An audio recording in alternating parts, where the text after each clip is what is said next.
Hi everyone, welcome back to my channel. I know it's been a very long time since I last posted a video on here.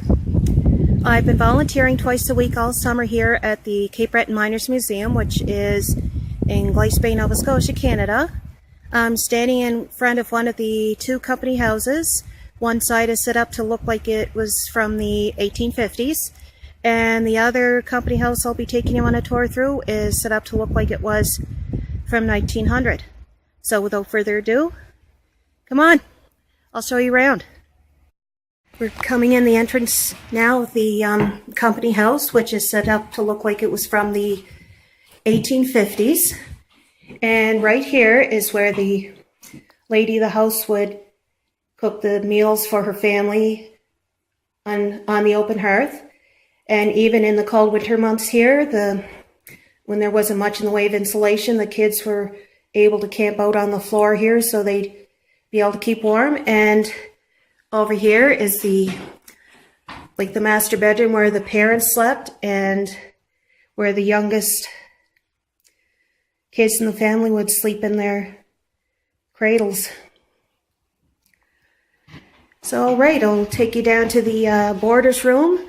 The mining company back in 1850 didn't have any available accommodations for the single miners, so this was the boarders room in here. Sorry for how dark it is, but there was the 12 miners that would sleep in here, 6 bunks, so the miners often would sleep in shifts. And the lady of the house would also earn a little bit of extra income by charging each of the miners $1 a month, which she would cook their food for them, which they bought at the company store. And if you'll watch your head, it's a little steep here.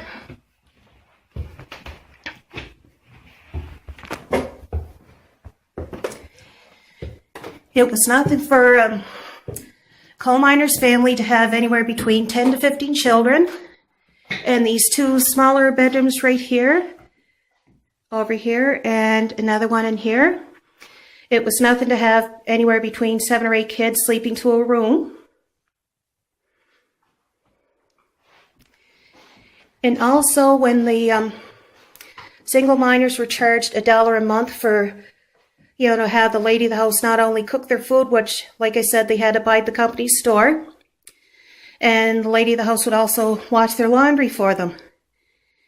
And came through to the 1900 side of the house. This is when they just started to use wallpaper to revamp and beautify their rooms somewhat.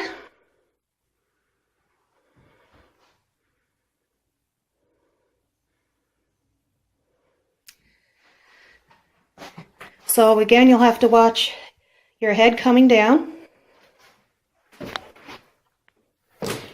Coming down into the kitchen of the 1900 side of the house. The kitchen in the 1900 side of the house was where they would have originally had the boarders room for the single miners to sleep, because again, like I said, the mining company didn't have any accommodations for the single miners. And right here is the coal stove, which the lady of the house would either, cook food for the family or just to keep the house warm. And the lounge here was where the miner would often sleep after a long day in the pit, waiting for the meals to be cooked for the family and have a little rest by the warmth of the coal stove.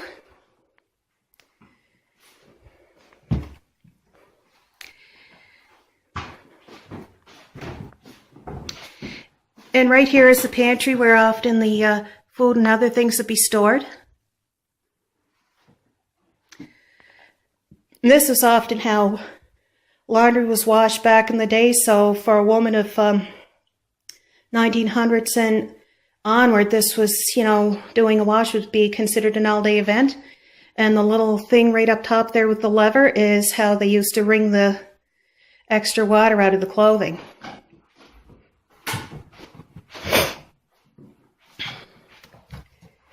And right here again is where the parents would often sleep. A little buggy there.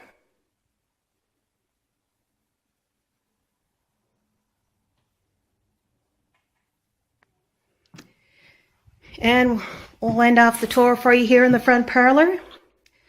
This is where, the kids weren't usually allowed in here during the week because unless it was, say, a Sunday. And this is what the front parlor looked like in most company houses, reminiscent of the 1900s style. And the only time that people were really allowed in here, most people at the time would have the wake, or which is often referred to as the visitation, and the funeral for the deceased. And people often got married in their front room, front parlor, and they would also have the wedding reception in here. And the only other time that people were really allowed in here is if the priest or the nuns would come to pay a visit to the lady of the house.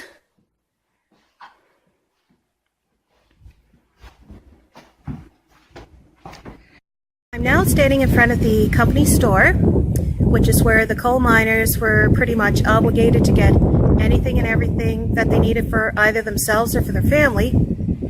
And they were pretty much obligated by the coal company powers that be to get everything they needed here.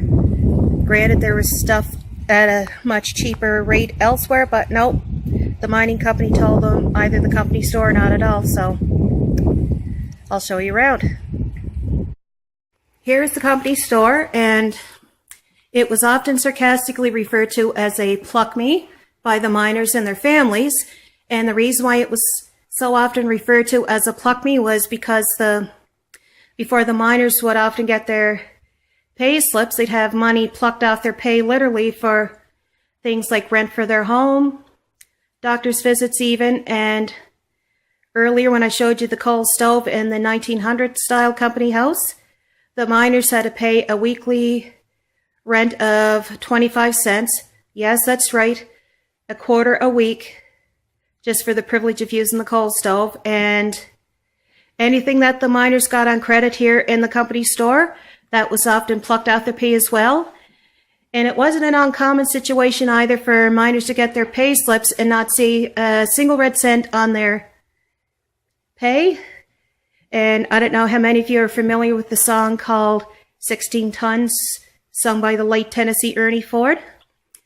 So quite literally, the coal miners literally owed their souls to the company store.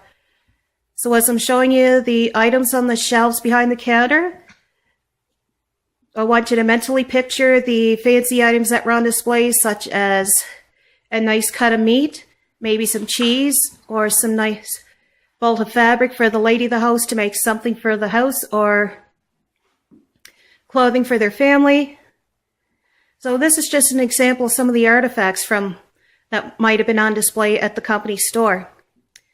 And another item I want to direct your attention to is the little canary cage right here. This is something that the coal miners used when they often went working down in the pit. It was a way of testing for the levels of methane gas underground. And if the miners saw that the canary had keeled over and dropped dead in its cage, that meant they had to get out of the coal mine pretty quickly because of the high levels of the methane gas. And there was also mice and rats that were scurrying about in the pit. Yes, if you were doing an honest, hard day's work in the pit, if you saw the mice and rats scurrying about, you knew that you were pretty much safe and not to fear them. I'm also married to the grandson of a coal miner, and the stories that my husband would share with me, one situation that comes to mind is when his grandfather and the other miners got off the rake box, which is how the miners got down into the pit and back up again. They had gotten out the rake box and they saw that the mice and rats had dropped dead, right along with the pit pony too, so my husband's grandfather and the other miners could not get out of there quick enough. And what I'm showing you right here, this is an example of what the miners' pay stubs look like in this huge case here. And another thing I want you to direct your attention to right here is another example of what the canary cage looked like.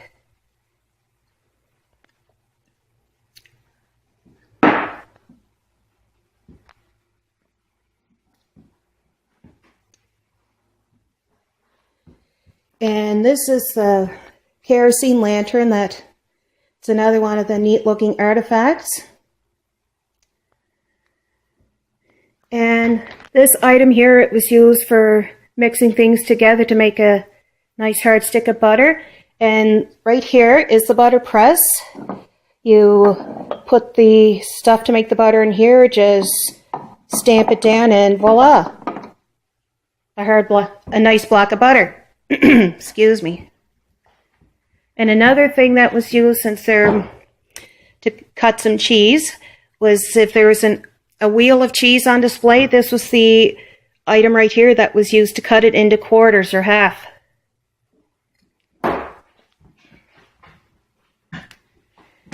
And I have a lot of visitors that ask what that item is right there, that tall can. Because before electricity came into use, the kerosene lantern was how a lot of people would light up their homes, and this large metal can was used when people would come into the company store and get any kerosene oil to light up their lantern. Potbelly stove.